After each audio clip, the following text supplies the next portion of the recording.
Welcome to the Personal Development Mastery Podcast. Stand out, don't fit in. Today I have the pleasure and the privilege of speaking with Rob Scott. Rob, you are a master level mindset coach. You have been running your personal development business for over a decade now and have helped thousands of people shift their identity and dramatically break through their limitations. You have taught for companies like MindValley. Your mission is to end suffering on planet Earth, and you teach the powerful and profound mindsets that people need to achieve success, happiness, and fulfillment. Rob, welcome to the show. I'm delighted and honored that you are here today. Ajay, I'm also honored. This is great. Thank you for letting me be here with you. My pleasure. Rob, I wanted to start with some elements of your story, which obviously is definitely sparks conversation, interest. It's a truly fascinating story. So I want to start by asking you to take us back and paint the picture of some of the background that actually led you to where you are today. Yeah, I think a lot of people, let's assume for a second that I'm actually okay at what I do, right? Like if I have any level of really being able to help people today, some people make an assumption about that maybe I always had it together, or I always, came from some life that was, really together. And it's actually very much the opposite. I came from maybe as close to the maximum of dysfunction that you can have without dying. Maybe I had a lot of people around me that actually died, and where that sort of began for me was at a very young age. I went through a lot of really deep and very ugly abuse and dysfunction. Not to overshare, but I was sexually abused. I was actually raped for years by someone that was a babysitter that my parents would leave me with for periods of time. And that went on from maybe the age of around 3 to around 8 or 9. And I ended up getting, I never felt safe. I never felt, loved. I didn't get the normal emotional development that a child you would hope would get. Right. And so through that, I started to use drugs and alcohol at an obscenely early age. So think about a 7-year-old starting to play with pretty heavy drugs. I started to use alcohol consistently. By the time I was into my teens and my early 20s, I was deeply addicted to very heavy drugs, and just, you know, uh, partying is not really the word, but just, really was a drug addict and an alcoholic very, very early. And so I ended up having that be into jails and institutions and rehabs and halfway houses and all the institutions that you can end up in. I had the fun experience of going in and out of, and all the different ways. And then I ended up homeless. I was just living in my car and then living without a car for a long time. And so along the way, my business is now called Fundamental Shift. I had this really honestly, it was a self-transcendent experience of really deep transformation. And I was actually working on that. I mean, I was in a deep self-inquiry of, what are we doing here? What's the point of this? I had really bad personal lenses and ideas about the world that were, really holding me back in profound ways. And in some ways, those became obvious to me in a moment, in sort of a breakthrough. And so what I discovered way back when was, if I were to put even some of those down, I started to have much higher function in the world, right? If I could put down this lens of I'm a victim and actually just come at the world with a blank slate, I was able to really perform differently. And so I actually went from homeless to vice president of technology without any career degrees or any certifications of any kind, but just by performing well in just a handful of years. Uh, to go further in the story, though, even during that, ascent of success, whatever that might be, I got really sick with cancer as well. So by the end of this, I'm through cancer. Luckily, I survived that. But I end up at the end of that, and I'm I know what it is to be deeply dysfunctional emotionally. I know what it is to be deeply dysfunctional physically. I know what it is to be deeply dysfunctional mentally. And I've made some significant changes in that. And so in around 2005, right when podcasts started to come out, I started to share some of these ideas, like how do we consciously evolve, how do we change ourselves, what is hypnosis, what is meditation, what are these tools to gain some self mastery, and what is it to do personal development literally on yourself. And I was shocked, but there weren't too many people listening to podcasts back then, but the people that were, many of them were listening to me. And a lot of them, literally all over the world, started asking me for coaching. It was, what's it cost to work with you? I'd love to talk to you. How do we, do this? And so through that, I started to test out doing some coaching. And what I realized was that was almost the thing that I had always been good at, that even in the deep dysfunction of being a child, I was always trying to help people see things differently. And, there was some innate skill or ability or strategy, maybe a survival strategy that I developed that was really helpful in helping people not only shift mindset, but shift behavior, shift habits, do different things like that. And it was probably the secret of the corporate success that I'd had, because I was able to manage people well and, get through conflicts and do all these different things. And so as soon as I saw how special that was and how meaningful that was, I was really calling to help other people in a big way. And so I never looked back. I think it was probably 2006 that I started my business. So it's been, 14 plus years now that I've been solely working on helping people evolve. And I've developed this thing called identity shifting, which is, really what I think is the most meaningful way to go in and take somebody through the transformation that's required to really personally evolve into a profoundly different version of themselves. And there are many things that you mentioned that I want to dive deeply in a moment. Before that, I wanted, because you have that fundamental shift, as you call it, I want to ask, apart from that fundamental shift, was there any other key defining moment or turning point in your journey? There were probably many of them. That is without a doubt the most profound. After that, there were levels of I'm now sober about 16 years, right? Just, I'm not, although I really love and appreciate the path of 12-step programs and all the areas that those exist. I'm not personally somebody who follows that. I don't go to meetings. I sort of did this in another way. I actually used a coach and a mentor and a counselor who's deeply steeped in the steps that was really helpful to me. So it's not that there's no influence of that, but I don't really do meetings myself and that. But that was another big choice of mine, because I was actually very successful in the corporate world.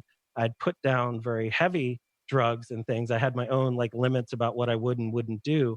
But there was a time when I actually decided I'm actually going to not do anything. I want to deal with consciousness directly. And that was, another profound shift in my own commitment to what it is to, what it is to be alive, what it is to make meaning, what it is to relate to, the universe. Right. And I didn't want to alter myself anymore. And I didn't want to use substances to escape painful things. I wanted to go through painful things and evolve from them and use the learnings and all that. And that's a pretty big change as well.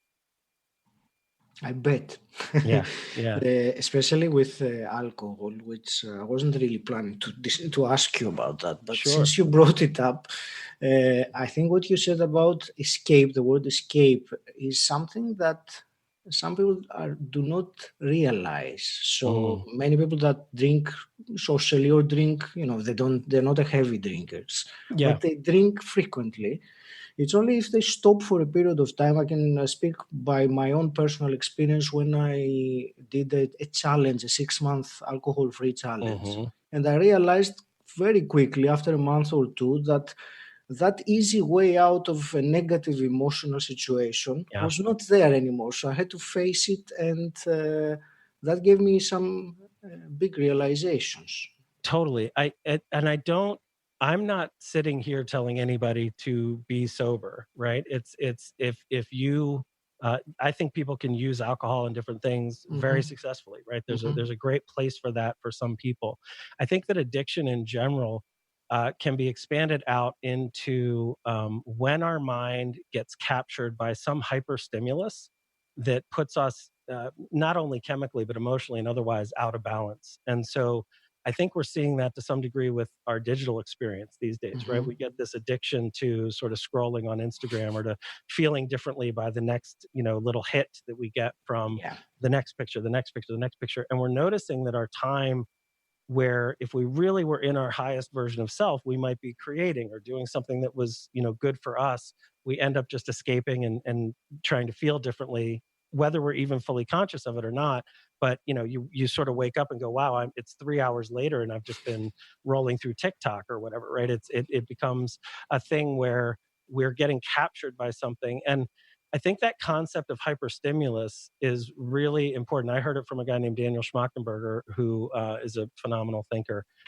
He points out that all addiction is really around where we pull out what in its natural state might be really sustaining and good, but we pull it out into its most potent form, and it becomes a Mm-hmm. hyperstimulus. So if you think about natural fruits and things that have sugars that are very good in their balance in nature, we pull out the sugar and we put it into a pile and we just eat the sugar, and it overstimulates the body, right? We do that with fats as well. We do that Mm-hmm. with cocaine. If you were to just chew on a cocaine leaf, it may not be the worst thing in the world for you. It might give you focus and whatever, but if you pull it out and you do lines of cocaine, it's a hyperstimulus, and it oversaturates dopamine, and it gets the brain into a really hypercritical state. And again, to whatever degree, this can begin to happen with the technology that we're doing and all the other things. So I think we're watching a culture and a world that's becoming more addicted without noticing it in a lot of directions, where it's not okay to just actually be, right? It's actually,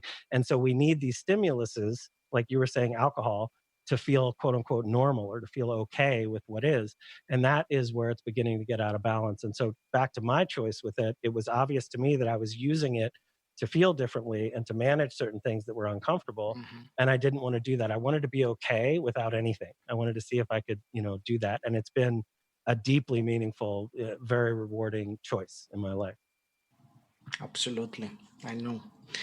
Uh, let's go back to that fundamental shift. You described it as a self-transcending experience that changed everything in your life, a turning point.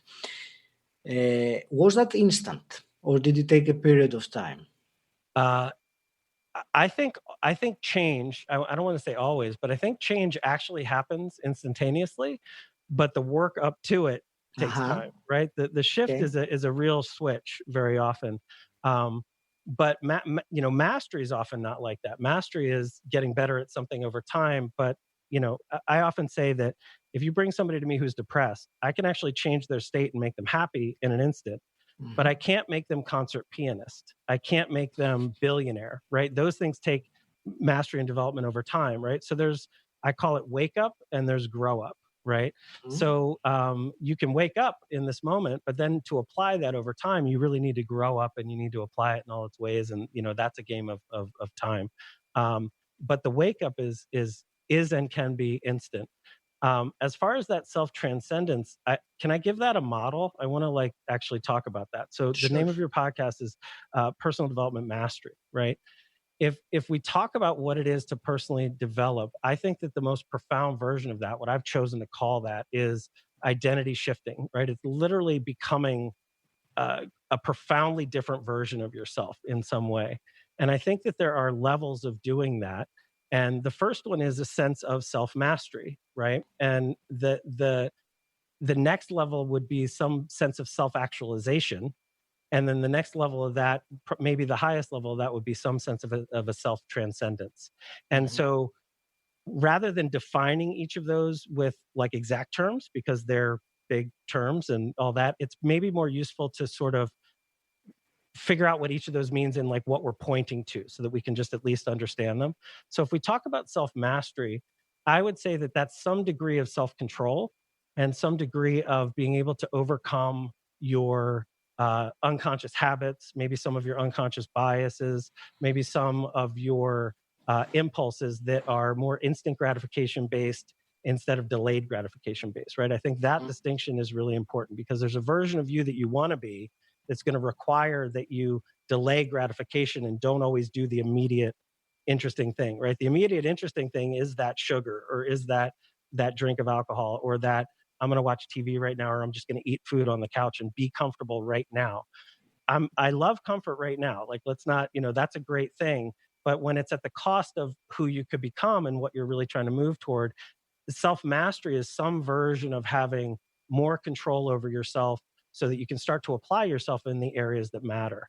If we get into self actualization, what I mean by that, or what I'm trying to point that toward, is that then you're using some form of that self mastery to actualize some potential in the things that matter most to you, right? So let's say you want to be a business owner. Well, self actualizing in that is actually becoming a business owner that's talented at that, right? So that even if your business was taken away, you didn't just get lucky, you could go build another business. Like, you actually have the skills and the ability and the self mastery to actualize in that potential. If you're trying to be an athlete, it's not just the desire of being an athlete, but you've actualized in something, you've actually become something in that. And then I think the thing that is even beyond a lot of that is a quality of self transcendence. And so if what I mean by self transcendence and what that might be pointing toward is that you're not only you're not only a sense of self, right? If the only focus that we have is always about me, that's actually a little narcissistic, right? That's spiritually, there's an idea of like putting down the self and actually just being in consciousness without maybe even an ego in that moment, right?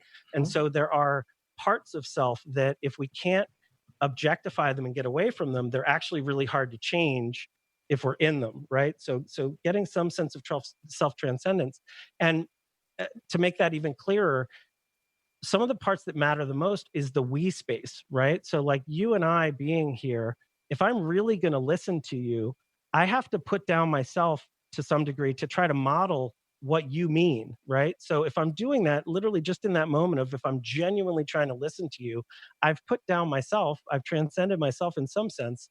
And so I'm actually trying to model what you are. So as we grow the we space, how we govern, how we build companies, how we run families, how we parent, there's this idea of the capability of being able to transcend self or get beyond egoic me, right? In some meaningful way. So if we go back to what happened to me, I actually almost did it in the wrong direction. I had this big transcendent experience, but I didn't really have a great sense of self mastery yet. And I certainly hadn't actualized in any directions yet, right? So as I had this transcendent kind of thing, it was like I had this almost big spiritual awakening or some real seeing that was deeply meaningful to me. But if I go back to it, it was messy for me. Like, it was hard work to then figure it out from there. So as I coach on this, the first steps of this are dealing in the space of self mastery on some level. Like, do you have the capability from where you are to overcome your own limits in some significant way? Can you begin to make the moves that are the better choices and manage your state of self really towards some meaningful self actualization for yourself, while building the capability to put down yourself when that's appropriate and actually begin those tools of self transcendence as well? And when you put those three things together, you really can become this profoundly different version of yourself that's optimized in a lot of ways that are deeply meaningful. Awesome. And let me ask you, since you mentioned the term of spiritual, what does that term mean to you, spirituality?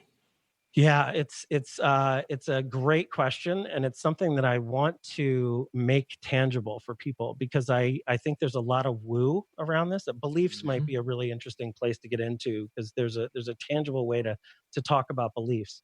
I'm not talking about believing in something. I'm not talking about anything like that. To me, um, the spiritual is almost the ground level of just being, right? It's if you can actually take on a position that just being alive is pretty darn amazing, right? You've actually accomplished quite a bit, right? That this is the difference between a self that is captured in time, in I'm not there yet, I'm not enough, this isn't enough, I have to get to somewhere else, right?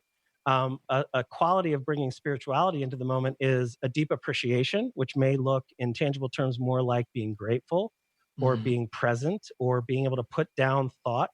Like, there's a deep difference between thinking and experiencing. Actually, different parts of the brain light up. And so many of us are just caught in thought all the time. We actually don't know how to turn off thought.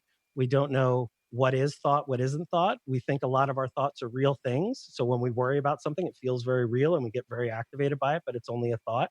And so things like meditation and things like that that can give you a sense of what the difference is between what a thought is, what that impulse is, which is very instant gratification, right? If a thought wants to be chased and followed, it's like, this is important, pay attention. But a spiritual move there is noticing, oh, that's a thought, having the ground of knowing I'm something that's thinking right now. And there's also experience of my breath, of the ground. And so to make that a little bit more tangible, two people are walking down a hall. One is deeply lost in thought and worried about their taxes or what somebody thinks of them or what's going on and all that. That is not very spiritual. That is much more human, right? Somebody else is very present, and every step on the ground is beautiful. Every breath is just embodied and really pleasant and amazing. That is an expression of being spiritual. You're connected to isness and being much more profoundly. I like very much the way you described it. It's very. And by the way, those are skills, right? Those are not things to believe in or hope for or wish about. Because if you're doing that, that's just more thinking. That's just more modeling of maybe one day I'll get there, right? Maybe one of the biggest problems with Buddhism is if somebody studies something like that, whether it's Taoism or Buddhism or whatever, that there's some enlightened place to get to that's away from here. That's exactly the opposite expression of actually being enlightened, which is just being here, right? Being right where you are. And by the way, that's not always pleasant, right? If you're anxious, the spiritual move is literally just to be anxious, right? There's truly an energy in your chest. Your breathing is heavy, right? But not changing it and being with it, being conscious of what is the spiritual move in that moment, right? If we can just use the term spiritual to try to describe that. I think that's what a deep sense of spirituality can look like. That's fantastic. You said something about the thoughts and recognizing that it's only a thought and not to identify with the thought, which is something that many people are completely unaware of. That the thoughts just.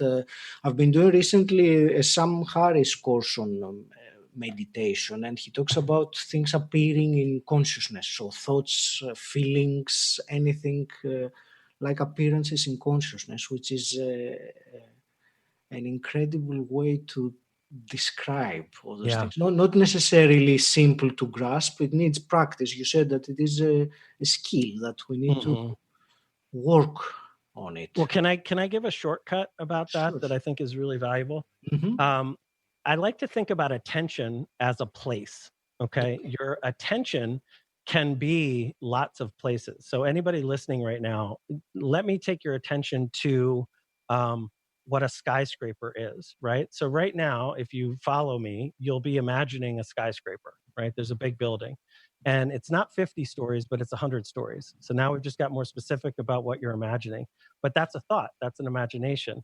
Now I want you to imagine when you were 10 years old, whatever the first thought of you being 10 years old is that pops in, that's another place that your attention just moved to. It's not with the building anymore. It's now when you were 10 years old. Maybe you're riding a bike or swimming with your family or, in some holiday situation, whatever.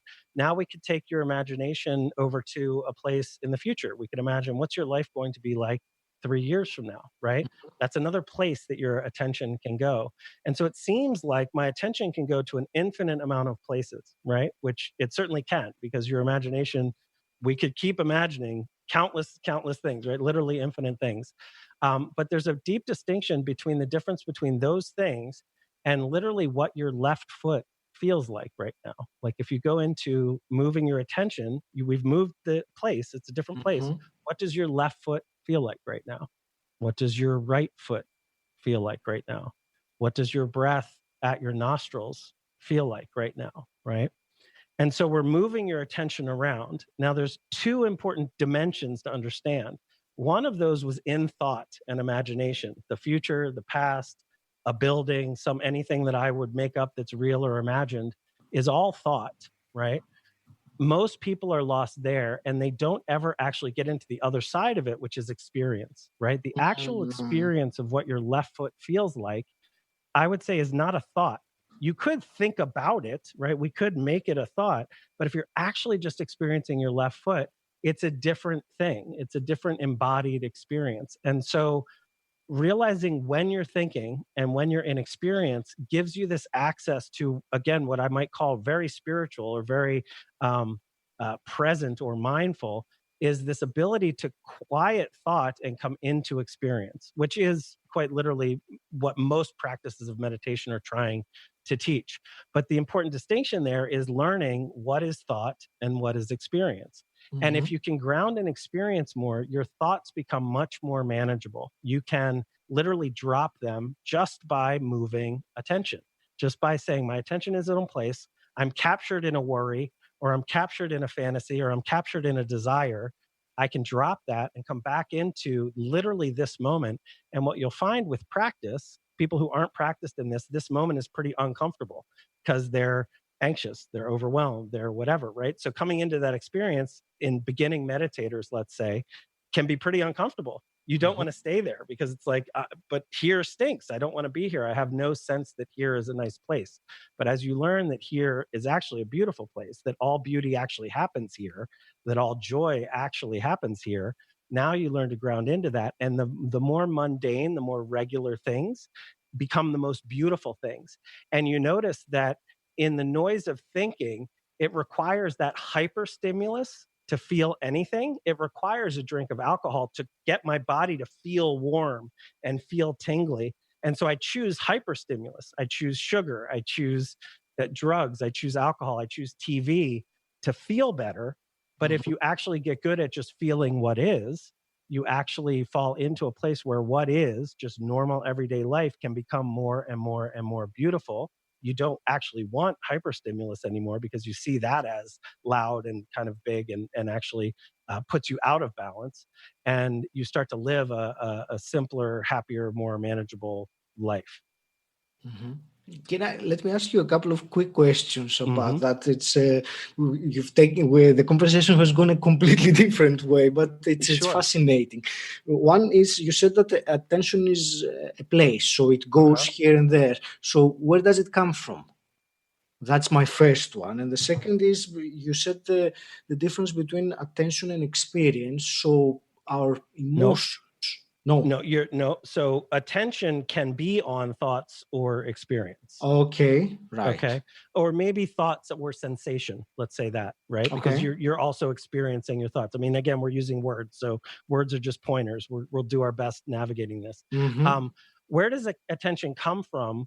That might be the hard question of consciousness. Like, why are we awake? Why are we alive? Right. So let's not get lost in that, because that might be a meaningful conversation. But let's just say you have attention, right? If you're listening to this and you're alive and aware, you have attention, right? Your attention is somewhere.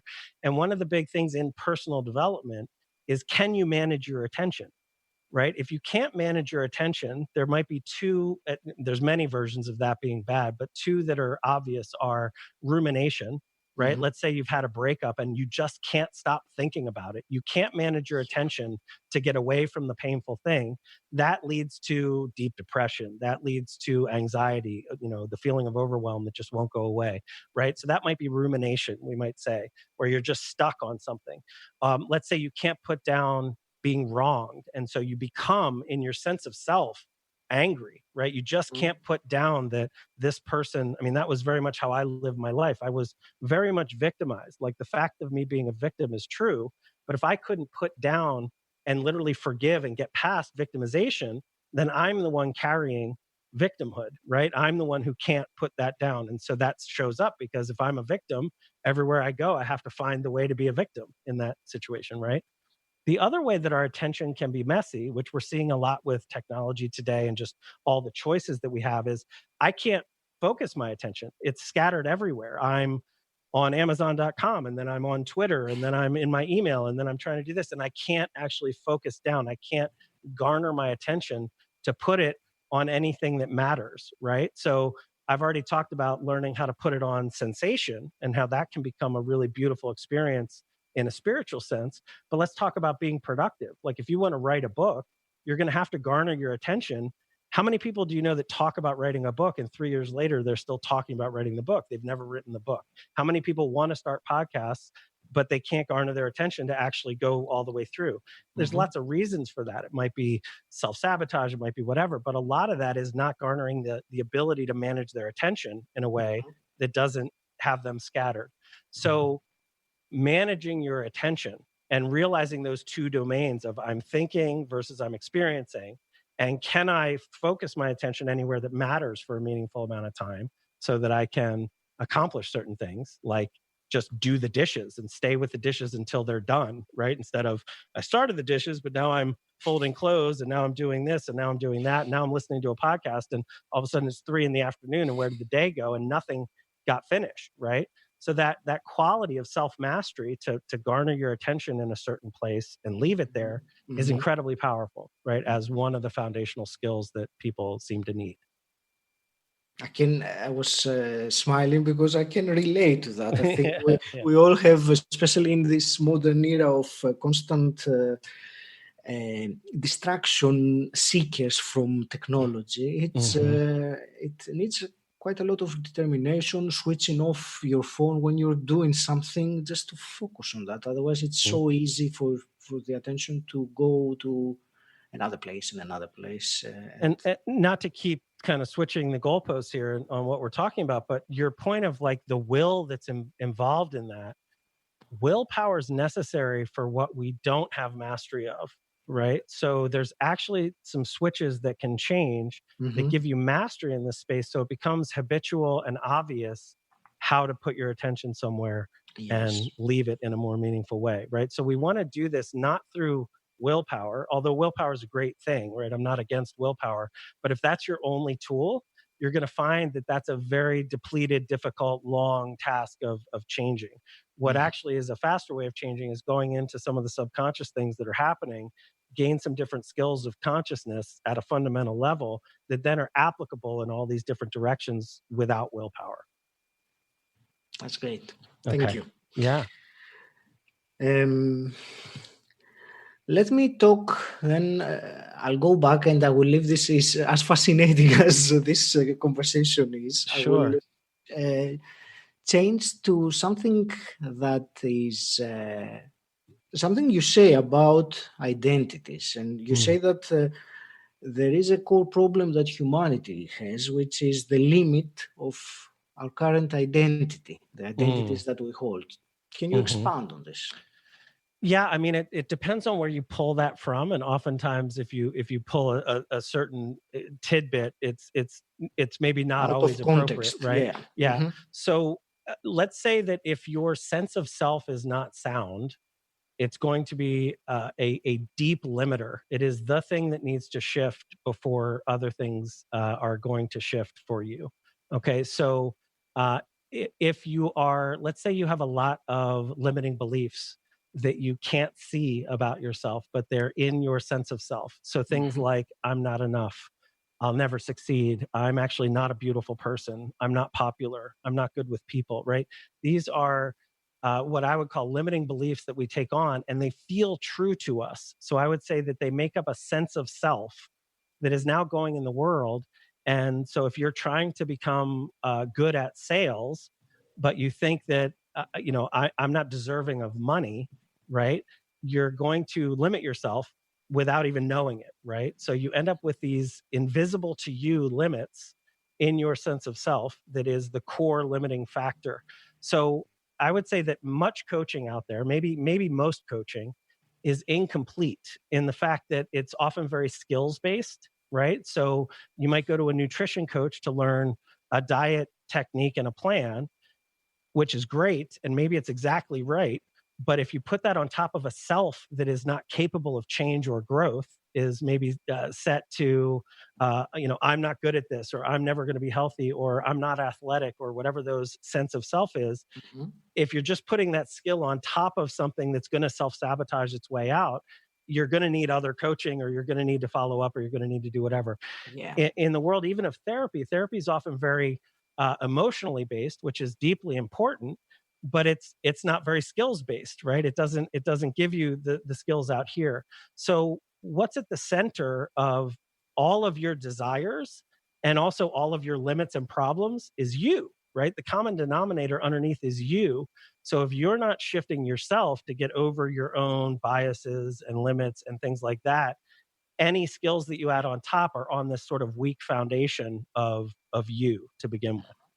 So that's, I guess, what I mean by core problem in a sense of identity that's not doesn't have mastery or actualization, or doesn't have a quality of being able to transcend the ego and self in any way. Would you say that apart from a collection of beliefs or a bunch of beliefs, is there anything else to identity apart from the beliefs we hold?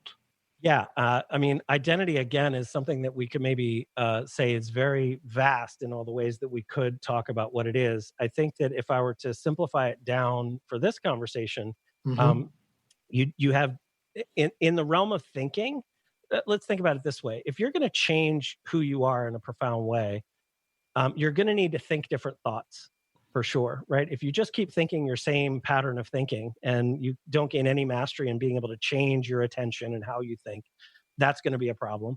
You need to deeply change how you feel about things. You're going to need to grow in some emotional mastery sense, because honestly, if let's say you're depressed, even if I were to add millions of dollars to your bank account and make you really successful, if you still feel depressed, what's it really worth? It's not the point. The reason we want the money is we want to feel differently. We want to feel secure and proud and happy and all those things. Yeah.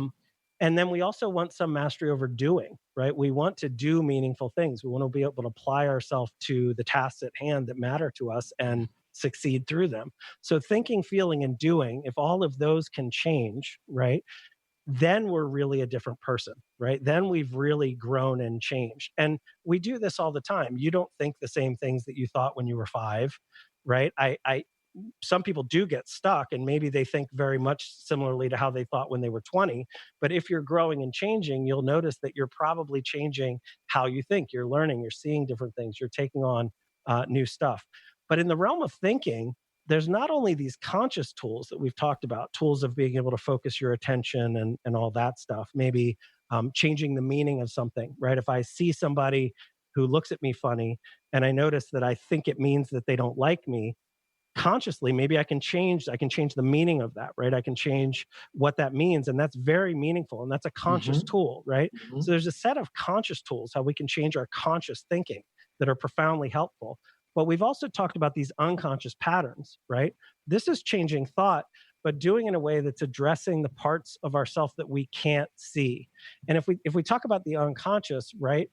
You're making your heartbeat right now, but you're not consciously aware of how. Like if I said, "Hey, stop your heartbeat right now," you couldn't if you wanted to, right? So there are processes that are going on outside of our conscious awareness, and many of these are things that we take on about ourselves, these limits that when we take them on, they're usually protective and really helpful when we take them on, but they end up limiting us later, right? We end up overcorrecting because somebody embarrassed us, or we had an abusive parent, or a friend was mean to us in middle school, or whatever happened along the way. We take on things again like I'm not enough, or I don't deserve money, or even things like rich people are jerks, right? A lot of people think rich people are jerks, but they really want money. How are they going to resolve that, right? Your subconscious mind isn't going to let you become something that you detest. So you have to change your unconscious patterns about money and about, I've worked with very overweight people. And if you try to add willpower to a diet and exercise, that's going to be very difficult. And almost everybody fails at that. But if you go in and change them at an identity level into I am an athlete, right? Well, if they really take that on sincerely in their unconscious, an athlete works out, an athlete feeds themselves well, an athlete does things. And even if they're horribly overweight presently, them taking on I am an athlete doesn't require willpower. The right behaviors and the right things start to happen because they've shifted that unconscious mind. So in the thinking realm, you have this unconscious world that needs to be addressed. You've got conscious tools that need to be addressed.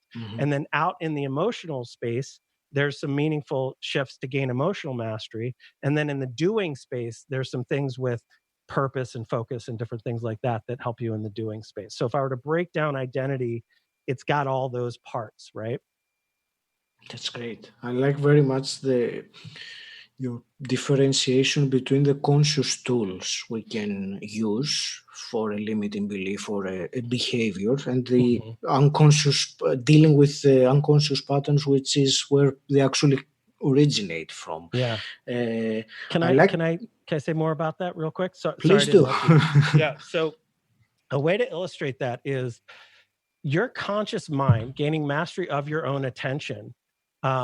You really can get past suffering to a great degree with that. And so let me define suffering really quickly, and then I'll try and backtrack to this really fast. Okay. If I were to simplify suffering down to maybe the most elegant way to say it that I know of is suffering is resisting what is. Okay. So any kind of suffering, physical, emotional, mental suffering, is something is occurring and my sense of being doesn't like it. And so I deeply resist it. Right. So think of a child who doesn't get their way. I can't watch my show. Right. The reality is they're not going to be able to watch their show, but they can't accept it. And so there's deep suffering. Right. If I get punched in the arm, there's a sensation and what I might call pain. I'm not saying we need to get rid of pain. Pain's deeply important. But my suffering about the pain, I have options with that. I can go in and be curious about what the tingling in my arm feels like. If I were a trained Marine, it might be no big deal. But if I were a really afraid person, a punch might be devastating to me. Like it could traumatize me for my life, right? So there's a whole scale of suffering that can happen in there.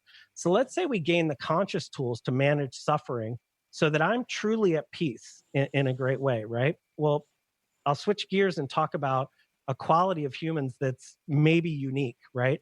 We're the only people that you could literally sit in a white room with no stimulus at all. And through our own mind, through that imagination that I talked about before, we could literally put ourselves into a panic, right? With no stimulus at all, no real problems happening at all. I could just get depressed by my meaning making that I'm doing, right? I could make meaning that makes me anxious or makes me depressed or makes me happy, right? I have a lot of ability to affect what I'm doing just in my own meaning making, even if nothing is happening. Okay. So let's say that I'm in that white room and I'm a master at this. It's fantastic. Thoughts are still going to pop up, even with no stimulus. Stimulus affects you, right? If you're in a bad situation and you've got an abusive person in your life, that will affect your thinking. That will affect your suffering to whatever degree. And so there are doing things in the world to get away from those. But let's say we've even mastered that. Now I'm in the white room, nothing's happening to me. Thoughts are still popping up. Where are they coming from? Right? They're coming from the unconscious mind. Okay. So even if I've got total mastery of my conscious mind, theoretically, if I have bad patterns that are popping up, I'm not enough, you're never going to be good, nobody likes you, whatever. If those are the thoughts that are coming up, I can maybe even deal with them once they're conscious and go, no, I can change the meaning of that. I can change the meaning of that. But how exhausting would that be if you have this horrible set of patterns, right?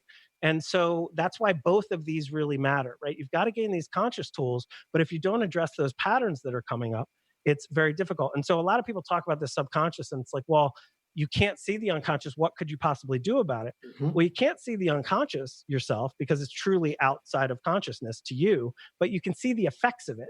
You can see that you continually procrastinate. You can see that, in a shadow work kind of way, you can see that, well, I keep seeing that everybody's angry at me, but people are telling me that they're not angry. Like that might be coming from me, right? There are hints of what's happening there that you can find to go back and actually repattern many of those things and ultimately give you an unconscious that's serving up wonderful, useful things, right? If the thoughts that are on autopilot are useful and helpful, that's amazing, right? Like how great would that be? And then you have the conscious tools to deal with all the challenges that come up out here or otherwise. Now you're optimized. Now you're truly a different version of yourself. Now you're, deeply realized and actualized, et cetera. So when you talk about the modifying the unconscious patterns, do you mean by using tools like hypnosis, NLP, RTT, this kind of things? Sure. Those are fantastic tools. There's things like shadow work. I've created things called story casting.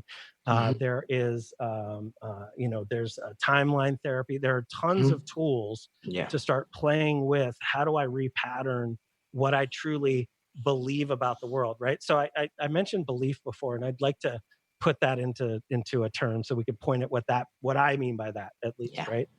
I really like the definition of belief as an assuredness of meaning. Okay. So I think of what I'm believing in any moment as being real or true is the assuredness of the meaning of the moment. Okay. And so I think we're noticing in our world today, in the complexity of our world today, that truth and trust are being challenged in every direction, right? We don't really trust our institutions. We don't really trust our leadership. We don't trust corporations. We're breaking down, how do I make meaning of what's going on, right? So we have to get this meaning making machine that we've got going on up here, and we have to get more artful at that. Well, beliefs about myself are meaning that I take on, and I'm assured that it's right? So if I've taken on a belief that I'm not enough, now I have that belief. And so to me, it seems true, right?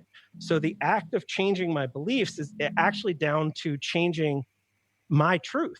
I have to have the quality of being able to challenge truth. Now, it's not challenging all truth, right? It's not like I'm going to disagree with gravity or things that are useful, but I want to look for these things that are showing themselves to be deep limits in me.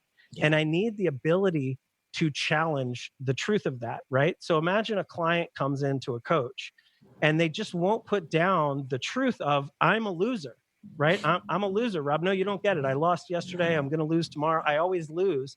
That person isn't going to be able to change at all, right? Step number one is getting them to go, could you put down that maybe you could not be a loser tomorrow? Like, is there, like, we have to get some wiggle room with some of these truths, right? So if money is bad or rich people are evil or whatever those things are, to change that belief, we have to start playing with the truth of them in a way that's meaningful. And once you've shifted them over and given people a new truth about themselves and about the world, now you have the ability to really transform what that unconscious is serving up in a meaningful way. Thank you for listening to the first part of the interview with Rob Scott. Tune in to the next episode, number 38, where Rob talks about self-sabotage, how the comfort zone is not really comfortable, instant gratification, thinking versus experiencing, and many more fascinating subjects. Thank you very much for listening.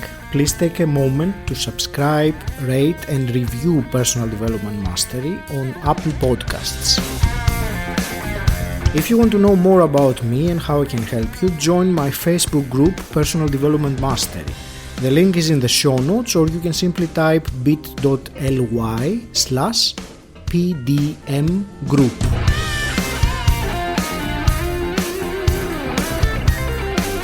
And until next time, stand out, don't fit in.